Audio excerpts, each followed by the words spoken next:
Hello students, आज मैं इस वीडियो में आप लोगों को chemical reaction and it's equation इस चैप्टर के बारे में बताने वाला हूं, जो कि हमारा साइंस का पहला चैप्टर है। इस चैप्टर में हम पढ़ेंगे कि केमिकल रिएक्शन होता क्या है और उससे बनने वाले जो इक्वेशंस है उसके बारे में हम जानेंगे। ठीक, ये चैप्टर करने से पहले आपको ये समझना ज़रूरी है कि चेंज होता क्या है। What is change?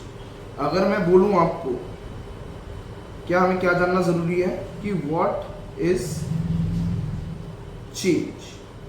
ठीक, चेंज होता क्या है।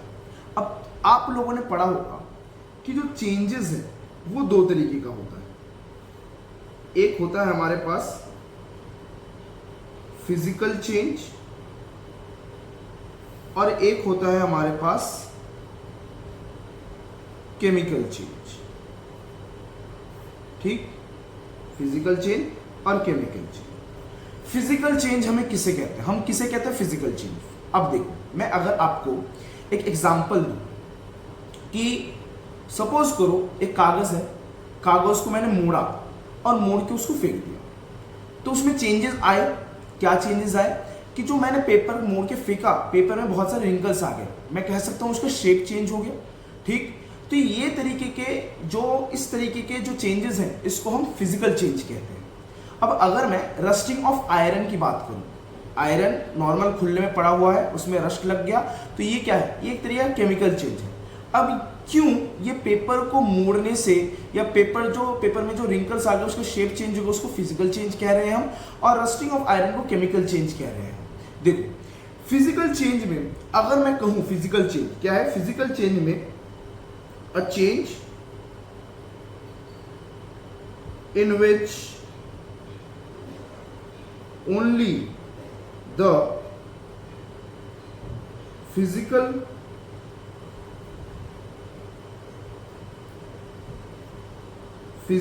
properties change। फिजिकल चेंज में क्या होता है? सिर्फ और सिर्फ जो ऑब्जेक्ट है, ऑब्जेक्ट का या सब्सटेंस का फिजिकल प्रॉपर्टी चेंज होना। जैसे कि ऑब्जेक्ट का शेप चेंज होना, उसका साइज चेंज होना, या फिर मैं कह सकता हूं उसका क्या स्टेट ऑफ मैटर चेंज होना। स्टेट ऑफ मैटर, ये सारा जो चीजें हैं इसको हम फिजिकल चेंज कहेंगे। ठीक है, अब इसमें क्या होता है, इसमें कोई भी नया सब्सटेंस तैयार नहीं होता without forming a new substance. कोई भी सब्सटेंस चेंजेस नहीं, कोई भी नया सब्सटेंस नहीं बनता इसमें। ठीक, अब अगर मैं केमिकल चेंज की बात करूं, क्या होता है chemical change? A change in which a new substance is formed with new chemical properties। Basically इसमें क्या होता है, इसमें जो चेंज होता है, ठीक है, उस चेंज से न्यू प्रोडक्ट या फिर सब्सटेंस इज फॉर्म, नया प्रोडक्ट या फिर सब्सटेंस जो है वो फॉर्म होता है। ठीक है, ज्यादातर देखा जाए जो फिजिकल चेंज है वो रिवर्सिबल होता है, और जो केमिकल चेंज होता है वो इरिवर्सिबल होता है। ठीक है, अब जैसे कि देखो, मैंने तुम लोगों को बोला कि सपोज करो पानी है, पानी को मैंने हीट किया। पानी क्या होता है हमारे पास? पानी होता है H2O। पानी को मैंने क्या किया? हीट किया। अब पानी को जब मैं हीट करूंगा तो वो क्या बनेगा? वाटर वेपर्स बनेगा। क्या बनेगा? वो वाटर वेपर्स बनेगा। अब वाटर वेपर्स क्या है? वाटर वेपर्स H2O ही तो है। वाटर वेपर्स H2O ही तो है, तो उसमें क्या कोई भी नया ऑब्जेक्ट बना है? क्या नहीं, सिर्फ क्या चेंज हुआ है? उसका फिजिकल प्रॉपर्टी चेंज हुआ है। वो पहले क्या था? लिक्विड था। ये पहले क्या था? लिक्विड था और बाद में क्या हो गया, ये गैस में चेंज हो गया, तो स्टेट ऑफ मैटर चेंज हुआ है, ठीक। लेकिन अगर मैं कहूं आयरन जो है, आयरन को मैंने बाहर फेंक के रखा है, ठीक है, आयरन में क्या लग गया भाई, मॉइस्चर लग गया या फिर वाटर वेपर्स जिसे कहेंगे हम, वाटर वेपर्स लग गए, जिससे क्या हो रहा है, जिससे वो आयरन के ऊपर क्या बन गया भाई, रस्ट बन गया।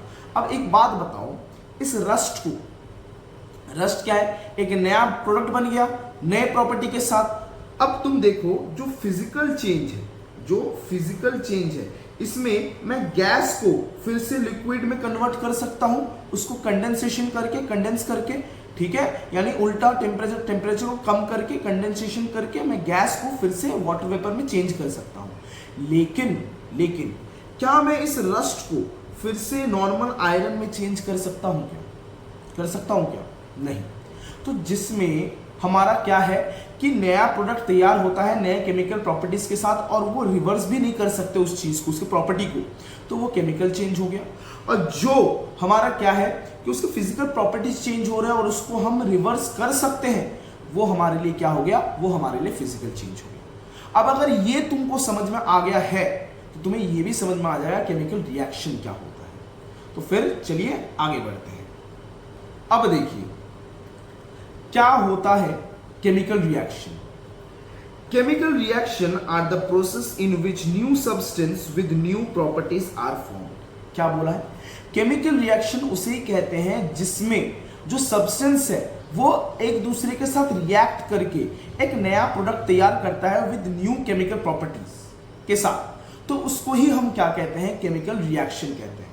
अब ये जो केमिकल रिएक्शन है किस वजह से होता है, due to chemical changes. Chemical reaction में क्या इन्वॉल्व रहता है, केमिकल चेंजेस इन्वॉल्व रहता है। इस केमिकल चेंजेस की वजह से ही केमिकल रिएक्शन होता है, ठीक है। अब देखो केमिकल रिएक्शन में होता क्या है, ठीक, during the chemical reaction rearrangement of atom take place.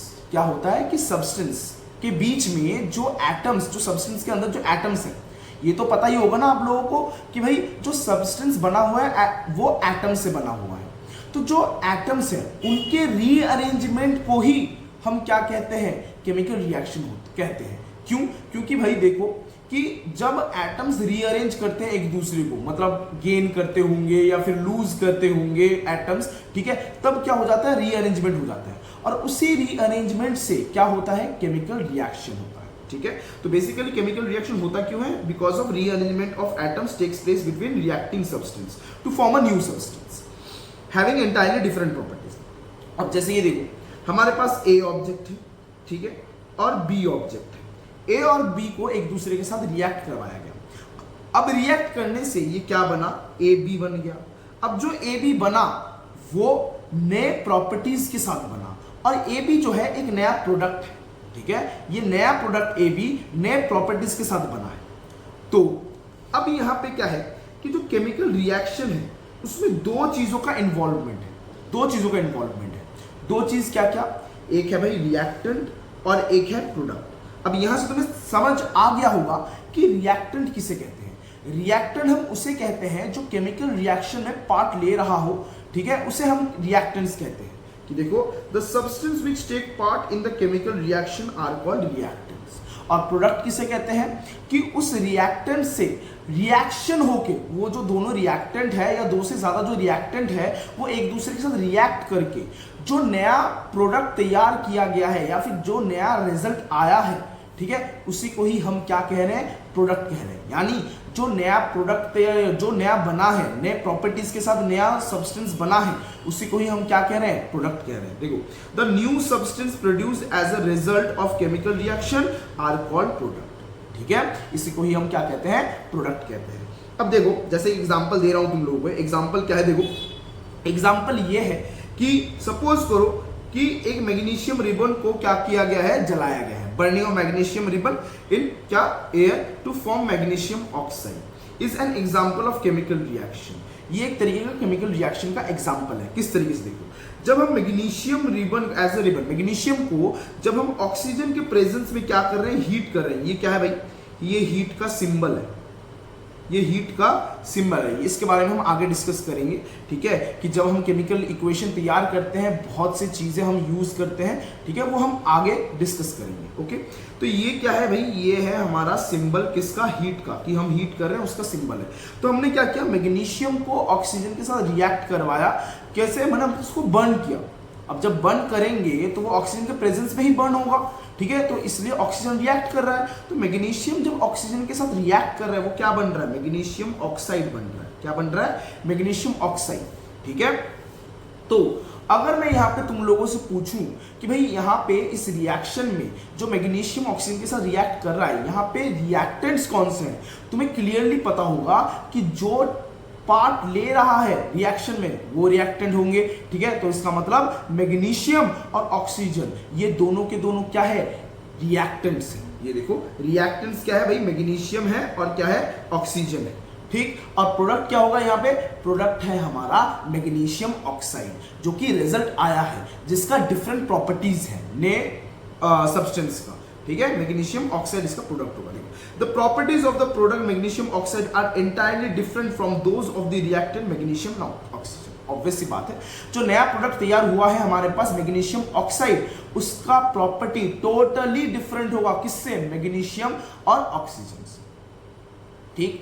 अब तुम्हारे एनसीईआरटी में एक ऐसा एक्टिविटी भी दिया गया है, इसको देखने के लिए, केमिकल रिएक्शन को समझने के लिए। क्या एक्टिविटी दिया गया है, देखो।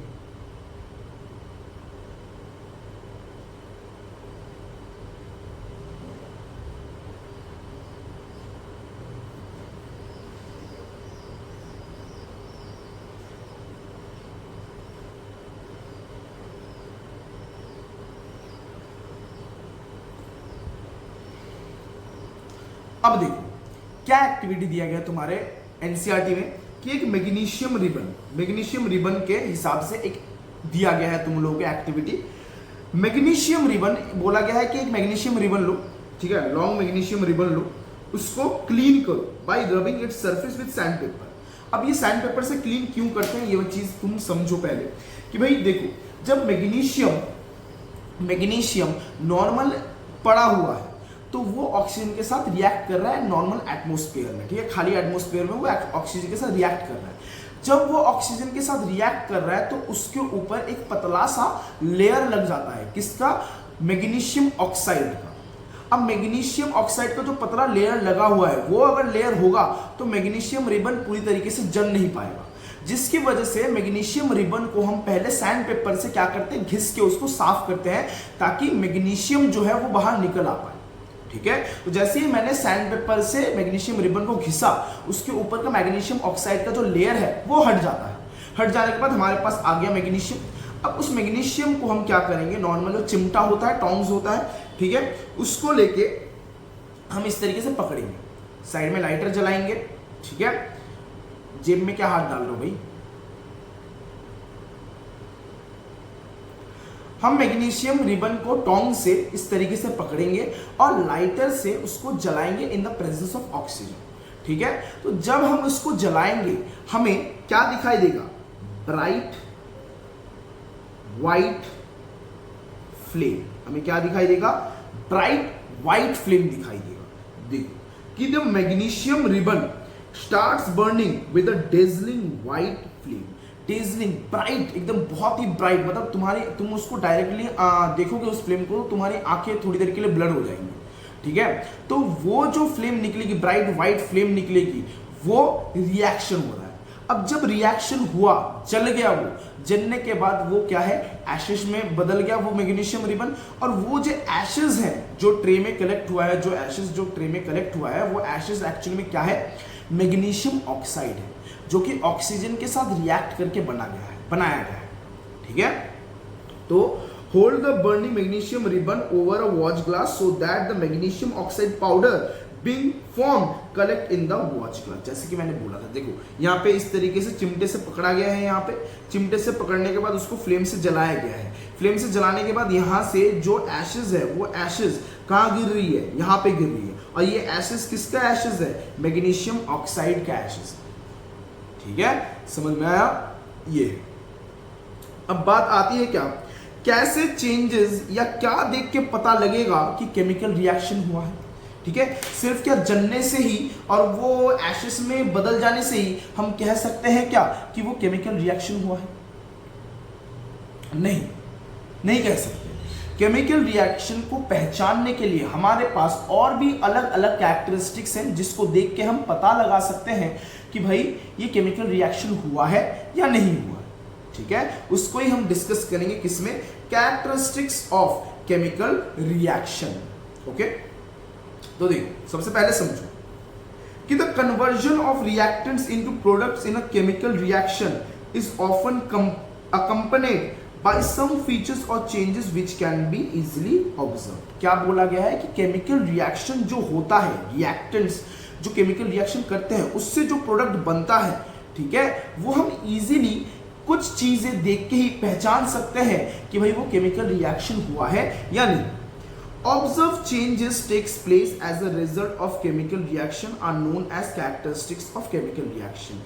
Characteristics of chemical reaction किसे कहते हैं कि जब कोई भी चेंजेस हो रहा है और वो चेंजेस केमिकल रिएक्शन की वजह से हो रहा है और उसको हम इजीली देख पा रहे हैं, देख के समझ पा रहे हैं कि भाई ये चेंजेस हुआ है, ठीक है, तो उसको ही हम कैरेक्टरिस्टिक्स ऑफ केमिकल रिएक्शन कहेंगे। सबसे पहला देखो क्या क्या है, 5 तरीके की कैरेक्टरिस्टिक्स है। सबसे पहला एवोल्यूशन ऑफ गैस, कि किसी भी चीज में, ठीक है, रिएक्शन हो रहा है और रिएक्शन से गैस का एवोल्यूशन हो रहा है, तो हमें ये देख के समझ में आ जाएगा कि क्या हुआ है, केमिकल रिएक्शन हुआ है। इसके बाद फॉर्मेशन ऑफ प्रेसिपिटेशन, कि किसी भी केमिकल रिएक्शन में अगर प्रेसिपिटेट फॉर्म होता है तो उससे हमें समझ में आ जाएगा कि क्या हुआ है, केमिकल रिएक्शन हुआ है। चेंज इन कलर, कोई भी रिएक्शन होता है, कोई भी केमिकल रिएक्शन होता है और उस केमिकल रिएक्शन में कलर चेंज हुआ है तो उसको भी हम क्या कंसीडर करेंगे कि केमिकल रिएक्शन हुआ है। ठीक, अब चौथा क्या है, चेंज इन टेम्परेचर, कि भाई देखो कोई भी केमिकल रिएक्शन हो रहा है, उस केमिकल रिएक्शन की वजह से प्रोडक्ट में या फिर किसी भी चीज में टेम्परेचर का बढ़ना या टेम्परेचर का कम हो जाना, ये चेंजेस हो रहा है तो उसको हम क्या समझेंगे, केमिकल रिएक्शन हुआ है। ठीक है, और लास्ट क्या, चेंज इन स्टेट, कि स्टेट में अगर चेंज हो जाता है, मैटर ऑफ स्टेट में अगर चेंज हो जाता है तो उसको भी हम क्या समझेंगे, हम समझेंगे वो केमिकल रिएक्शन हुआ है। अब तुम्हारे दिमाग में एक क्वेश्चन आ रहा होगा, क्या क्वेश्चन आ रहा होगा कि तुम सोच रहे होगे सर आपने तो बोला था अभी थोड़ी देर पहले कि जो चेंज इन स्टेट होता है यानी मैटर में जो चेंजेस आता है वो तो फिजिकल चेंज है, तो ये केमिकल चेंज कैसे हो गया। समझेंगे आगे जब हम चेंज इन स्टेट के बारे में पढ़ेंगे तो समझेंगे क्यों बता रहा हूं। ये सिर्फ कुछ चीजों के लिए होता है, सारे चीजों के लिए नहीं होता है, हम आगे समझेंगे। तो चलो आगे बढ़ते हैं और इन सारे 5 पॉइंट को समझते हैं।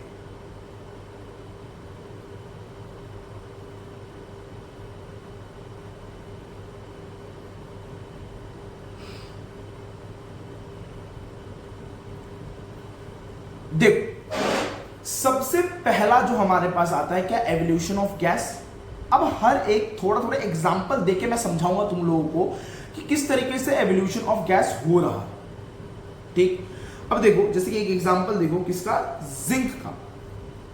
जिंक ग्रैन्यूल्स लिया गया है, जिंक ग्रैन्यूल्स मतलब जिंक के छोटे छोटे टुकड़े, ठीक है, उसको लिया गया है और उसको डाइल्यूट सल्फ्यूरिक एसिड के साथ रिएक्ट करवाया गया है। जिंक ग्रैन्यूल्स को डाइल्यूट सल्फ्यूरिक एसिड के साथ रिएक्ट करवाया गया है। जब जिंक ग्रैन्यूल्स को डाइल्यूट सल्फ्यूरिक एसिड के साथ रिएक्ट करवाया गया तो क्या देखा गया कि उसमें से बुलबुले उठने लगे। क्या आने लगे, बुलबुले आने लगे। जैसे देखो यहाँ पे तुम्हें दिख रहा होगा, देखो यहाँ पे ये नीचे क्या है भाई, जिंक ग्रैन्यूल्स है, ठीक है, और ये जो येलो पार्ट है ये तुम्हारा क्या है, डाइल्यूट सल्फ्यूरिक एसिड है। और जैसे डाइल्यूट सल्फ्यूरिक एसिड जिंक के साथ क्या करता है, रिएक्ट करता है और उस रिएक्शन से तुम देखो यहाँ पे छोटे छोटे बबल्स उड़ने लग गए। और ये जो छोटे छोटे बबल्स है ये क्या है, हाइड्रोजन गैस के बबल्स है। क्या है, हाइड्रोजन गैस के बबल्स है ये सारे, ठीक है।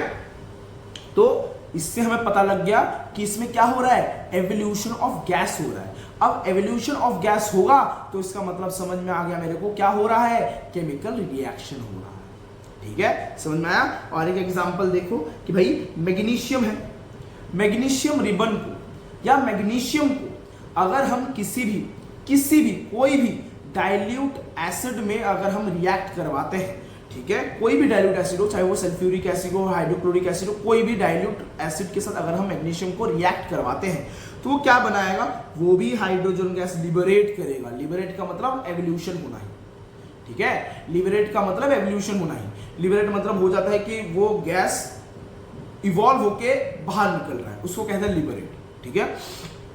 तो हाइड्रोजन गैस यहां पर भी बनता है। तो एवोल्यूशन ऑफ गैस हो रहा है, मतलब क्या हो रहा है, केमिकल रिएक्शन हो रहा है, ठीक है, ओके। चलो और एक तरीके का देखो, जैसे कि यहाँ पे हाइड्रोक्लोरिक एसिड ले लिया गया है। हाइड्रोक्लोरिक एसिड को किसमें, सोडियम कार्बोनेट के साथ रिएक्ट करवाया गया है। किसके साथ रिएक्ट करवाया गया है, सोडियम कार्बोनेट के साथ। जब सोडियम कार्बोनेट के साथ रिएक्ट करवाया गया, हमने देखा कि भाई कार्बन डाइऑक्साइड गैस जो है वो इवॉल्व हो रहा है। अब कार्बन डाइऑक्साइड गैस जो है वो इवॉल्व तो हो रहा है ना, गैस इवॉल्व तो हो रहा है। अब गैस इवॉल्व हो रहा है, इसका मतलब क्या हुआ, केमिकल रिएक्शन हुआ है, ठीक। अब आओ सेकेंड में, क्या है, फॉर्मेशन ऑफ प्रेसिपिटेट। इससे पहले तुम्हें यह समझना पड़ेगा कि प्रेसिपिटेट होता क्या है। प्रेसिपिटेट देखो, it is a solid product which separate out from the solution during the chemical reaction. Chemical reaction के टाइम में एक सॉलिड प्रोडक्ट जो अलग हो जाता है उसको ही हम प्रेसिपिटेट कह रहे हैं। समझो, एग्जांपल से समझाते हैं। देखो, पोटेशियम आयोडाइड सोल्यूशन लिया गया, उसको लीड नाइट्रेट सोल्यूशन के साथ क्या करवाया गया, रिएक्ट करवाया गया। अब उस रिएक्शन से हुआ क्या कि जो येलो प्रेसिपिटेट है वो बनने लग गया।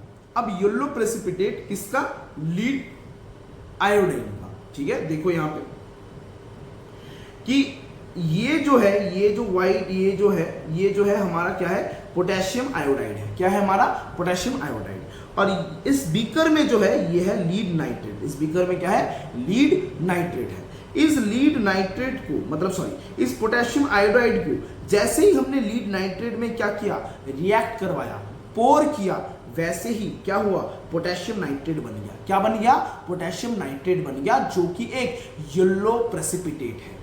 अब जैसे ये देखो, अलग से येलो कलर का बन रहा है ना, ये अलग से येलो कलर का इधर बन रहा है, ये अलग से नीचे जो बीकर है, बीकर के नीचे अलग से ये बैठ जाएगा, ठीक है, अलग से ये बैठ जाएगा सॉलिड पार्टिकल। तो इसको ही हम क्या कह रहे हैं, प्रेसिपिटेट कह रहे हैं। तो कोई भी रिएक्शन में अगर क्या हो रहा है, प्रेसिपिटेट बन रहा है, तो उसको हम क्या समझेंगे, केमिकल रिएक्शन समझेंगे।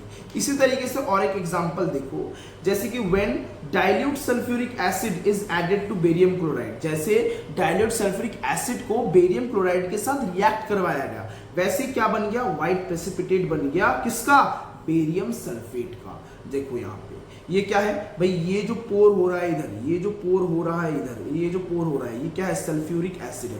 इस सल्फ्यूरिक एसिड को किसके साथ रिएक्ट करवाया गया, बेरियम क्लोराइड के साथ, जो कि टेस्ट ट्यूब में है इधर, ये बेरियम क्लोराइड है। बेरियम क्लोराइड के साथ रिएक्ट करवाया गया, और जैसे बेरियम क्लोराइड के साथ ये रिएक्ट करा, ये क्या बन गया, बेरियम सल्फेट बन गया, जो कि व्हाइट कलर का क्या है, प्रेसिपिटेट है, ठीक है, समझ में आया। चलो और तरीके की देखते हैं। अब आता है क्या, चेंज इन, अब क्या आता है, चेंज इन कलर। अब देखो यहां पे ही मैं समझा देता हूं, जैसे कि देखो हमारे पास पोटेशियम परमैंगनेट है, क्या है, पोटेशियम परमैंगनेट, ठीक, जो कि पर्पल कलर का होता है। उस पोटेशियम परमैंगनेट में जैसे ही हमने क्या डाला, सिट्रिक एसिड डाला।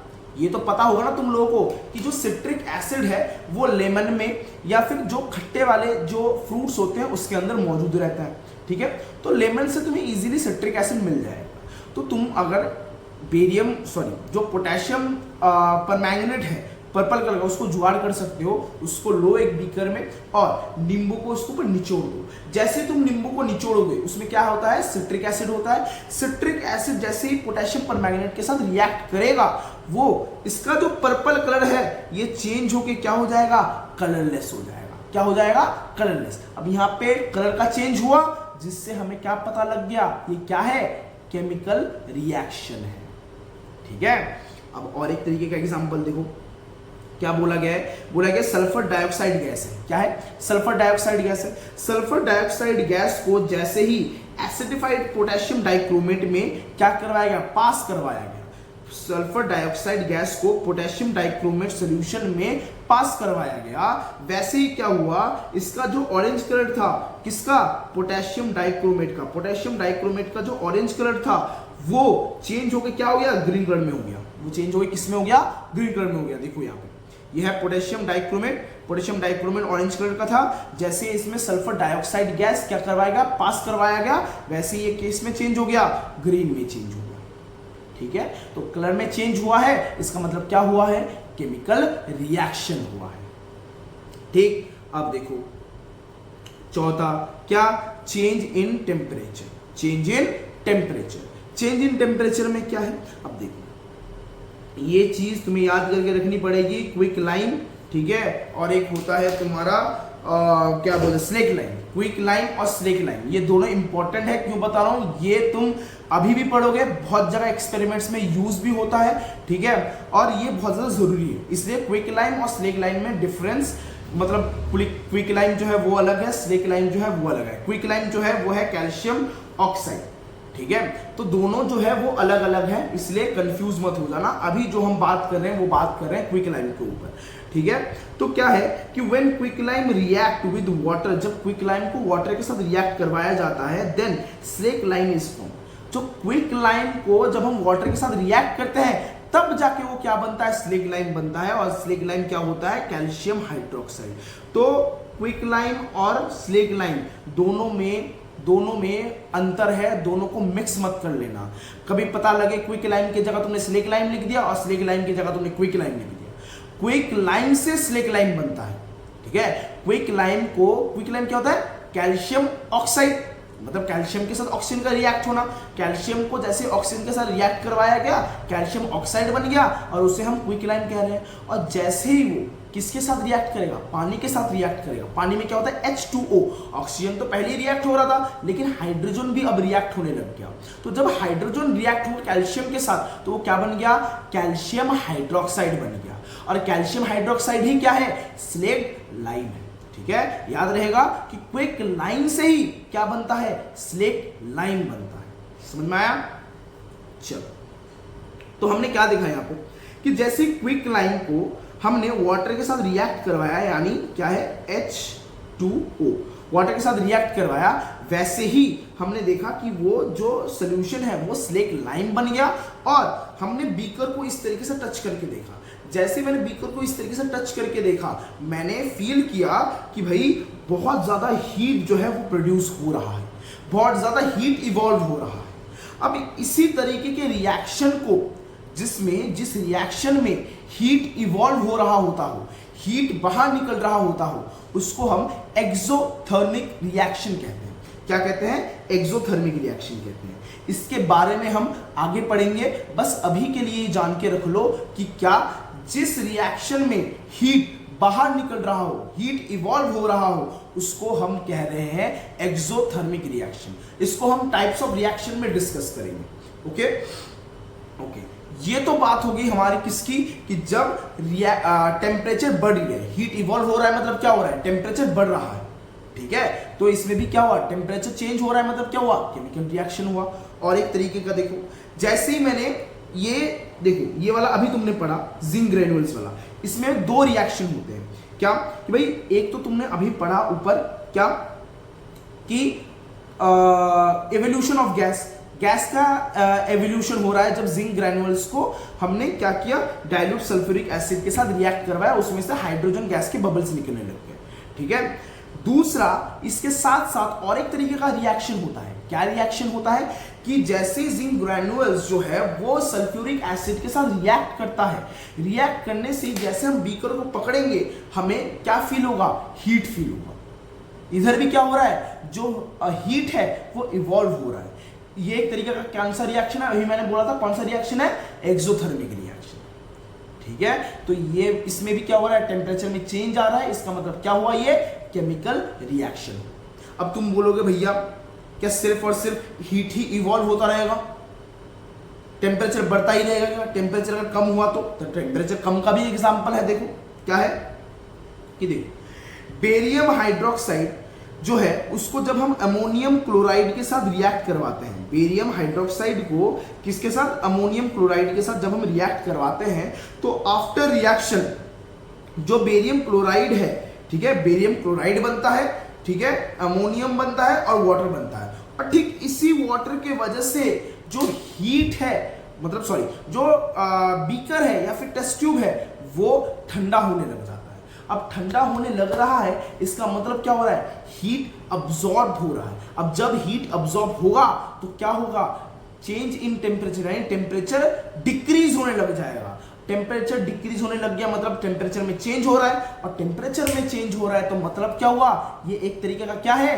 केमिकल रिएक्शन है। तो समझ में आया, बेरियम हाइड्रोक्साइड को जैसे अमोनियम क्लोराइड के साथ रिएक्ट करवाते हैं तो ये क्या बन गया, बेरियम क्लोराइड बन गया, अमोनिया बन गया और वाटर बन गया। और इससे क्या हो रहा है, a lot of energy is absorbed and therefore the base of test tube become very cold. और इसी वजह से इस टाइप ऑफ रिएक्शन को हम क्या कहते हैं, एंडोथर्मिक रिएक्शन कहते हैं, जिसको हम फर्दर टाइप्स ऑफ रिएक्शन में डिस्कस करेंगे। तो यहाँ पे तुमने क्या पढ़ा कि जब टेम्परेचर राइज होता है, चेंज इन टेम्परेचर होता है और उसमें हीट क्या होता है, इवॉल्व होता है। और इस टाइप ऑफ रिएक्शन को हम क्या कहते हैं, एक्सोथर्मिक रिएक्शन कहते हैं। और जब चेंज इन टेम्परेचर होता है, डिक्रीज इन टेम्परेचर होता है, यानी ठंडा होने लगता है, उसमें हीट अब्सॉर्ब होता है। और जहां पे हीट अब्सॉर्ब होता है उस टाइप ऑफ रिएक्शन को क्या कहते हैं, हम एंडोथर्मिक रिएक्शन कहते हैं। समझ में आया, इन दोनों को ही हम टाइप्स ऑफ रिएक्शन में डिस्कस करेंगे। ओके, आगे बढ़ते हैं हम।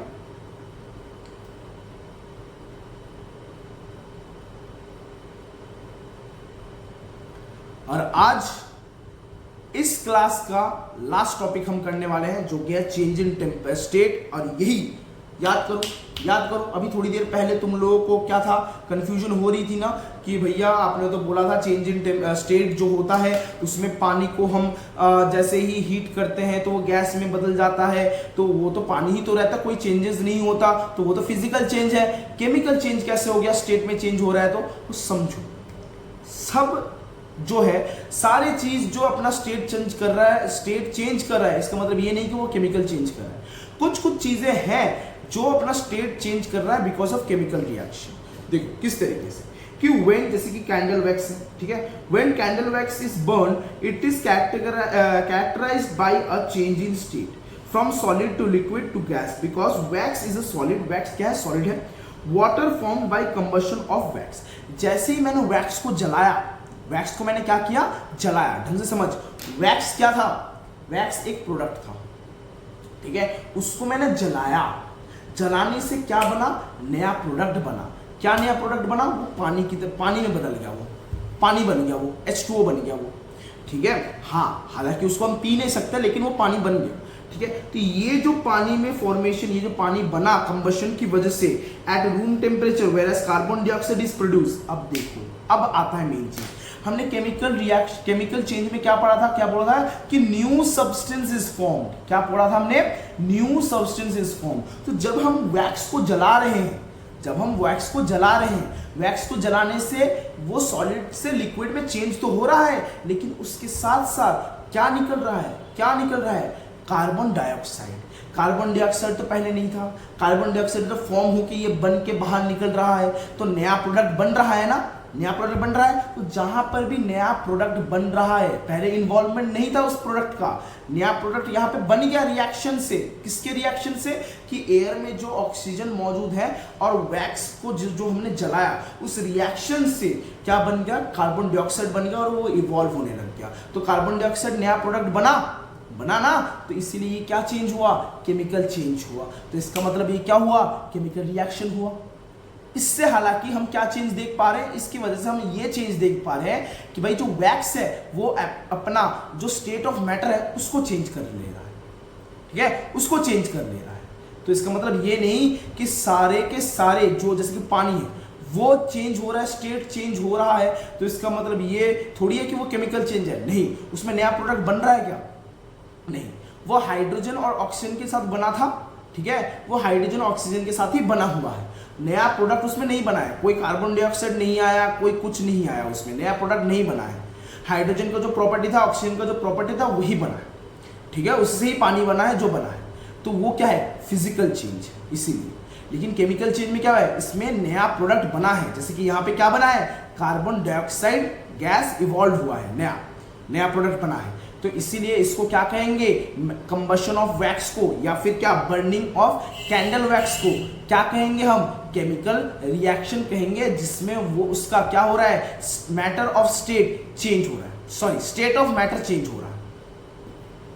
ठीक है, अब देखो, evaporating and solidification of water is not categorized as chemical change as no new substance is formed, जैसे कि मैंने अभी समझाया तुम लोगों को। ठीक है, अब तुम देखोगे इतने सारे जो मैंने तुम लोगों को एग्जाम्पल दिए, उसमें से ऐसे एग्जाम्पल्स बहुत हैं जिसमें सिर्फ और सिर्फ एक तरीके का मतलब रिएक्शन होने के बाद एक तरीके का चेंजेस नहीं हो रहा, दो या दो से ज्यादा चेंजेस हो रहे हैं। जैसे कि देखो,